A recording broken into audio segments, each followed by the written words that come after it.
Well, you want a big, stout, interior, run-stuffing defensive lineman? Mazi Smith is your pick, and this guy is an absolute freak. What's going on, Cowboys Nation? It's your boy DMV back with another one. And the more I dig into film, the more that I do research, the more that I see, what the Cowboys scheme is and what Mazi Smith's skill set is. I'm able to kind of picture how he fits into what Dallas wants to do from day one. And I've come up with what I think they're going to do. So I'm going to show you based on film, based on games that had happened last year and where I think he fits in this scheme.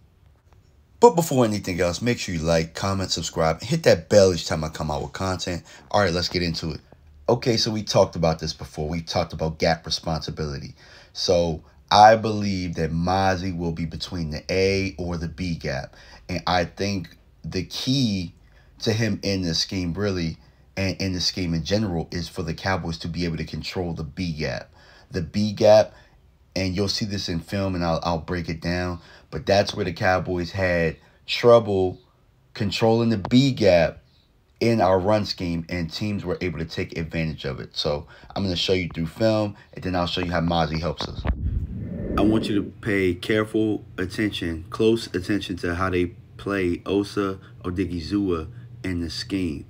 And, here in this diagram, he's going to be in the 2 technique, which is head up over the guard.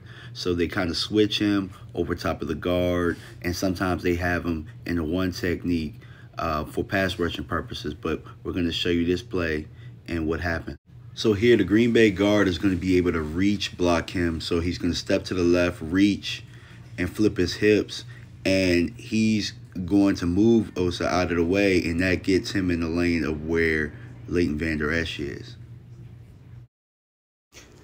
Now we're going to watch Mazi in a similar situation. He's going to be over the 2. He's going to be over the guard. He's not going to allow that guy to reach him and move him, and he comes over and makes the tackle. So I think it has something to do with a bit of strength. Mazi has the strength to, even if he's reached, he's going to be able to fight to get over that, and it's not going to mess with the trajectory of the linebackers scraping. Now, again, I'm taking into account that you're going to have, rookie growing pains, and you're going to have, strength, and he's going to have to learn the speed of the game. But these are the strengths of Mazi and what he can add. So, again, you're going to see him, but he's more of a shade this time. Somewhat of a 3 technique here. And they're going to reach him here, and it's going to be just a simple reach. And Mazi, if he's put in where Osa's situation is, in this, and Osa becomes a depth guy, Mazi is going to have to be cognizant of teams trying to reach and them having success with the toss crack. Now, obviously, defensive coordinators look at their weaknesses and things that they need to pick up on, but I'm here to show you that Mazi needs to get better at, if he is reached, pursuit and coming straight down the line here. Now, regardless, Michigan didn't look good on that play, but that is one of the weaknesses of Mazi's game. And as I said before, controlling the B gap is important. So Osa's in the 3 tech here, and I envision in early run situations that this is where Mazi would play. Can't get controlled on the B gap and allow the spillover to get to the linebackers. We're going to have to hold our ground. Mazi's going to have to use his strength if that's his role. Now, this time, they're going to, try and reach and get the double on them going the other way. And Osa does a very good job coming on the line. That's what we're going to need to see from Mazi in this scheme if he is in that role next to Big Hank. So here you're going to see Osa in the 1 tech. Like I said, they're going to switch him back and forth. Now, he's got to do a better job of fighting through that. And see, this is Mazi at the 1 technique, fighting through and getting over top. Now we're going to switch to the Eagles footage. And I think that the Eagles were able to have some success in the first game against us because they controlled the B gap so well. They were able to move our defensive linemen up out of the way in order to get into their schemes, into their pool schemes. So we're going to watch Osa in this game as well. And in some situations, we're going to actually watch the 3 and the 1 technique. And you're going to see exactly how Mazi can help us. And I believe that Philadelphia is probably the biggest reason that we drafted Mazi Smith. You know, this is why we brought him here. So in this clip, we're going to watch how they control the B gap. And you're going to see a couple of more clips where they just get us up out of the way. And it really made it very, very easy for them to find lanes.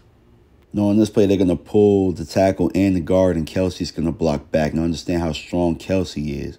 We're going to have to be able to combat that and be able to, you know, some kind of push him backwards. Now, believe me, I know it's easier said than done because this is a, you know, all-pro guy. But these are the type of things that we're going to need in order to combat. And this is them doing their little scrum quarterback sneak. We have to get better at stopping that. I'm not sure what it is, but I'm pretty sure defensive coordinators have been trying to figure it out all offseason.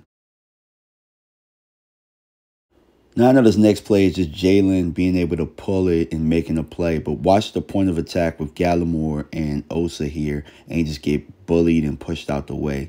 That's why I think we got Big Hank and we got Mazi in these situations so that at the point of attack, we're not getting pushed out of the way like that anymore.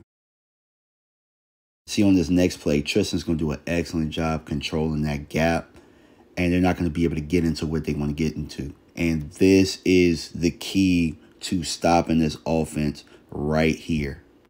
On this play, they're just going to run a beautiful counter here. And in this role, you're just going to have to step forward and hold that center up a little bit better and not, you know, get down blocked as well as he does right here. We just got to play with strength a little bit more. We got to get stronger and a little bit more stout. Now we're going to jump to the 49ers tape. And you're going to see Carlos Watkins control this B gap here. And this is the adjustment we made. And we lost Carlos Watkins. So now we know the importance of that role. We got Mazi here. And it shows you the importance. We control the B gap in every highlight or every, you know, thing that I've showed you guys in this video. When we control the B gap, we do a very good job of stopping teams from what they really want to be able to do. So we just need to be able to play stronger in the middle. I think Mazi Smith and adding him, that gives us a guy that has the strength to play. And then that keeps Osa and those guys fresher to come off the bench in depth pieces. So very excited to see what Dan Quinn can cook up. But in my eyes, I feel like if we can control the B gap in early run situations, Dallas is not only is the run defense going to get better, but we'll put teams in passing situations, which is our strength, to really go after the quarterback. So let me know what you guys think, man. I appreciate y'all for stopping by, and I'm out. Peace.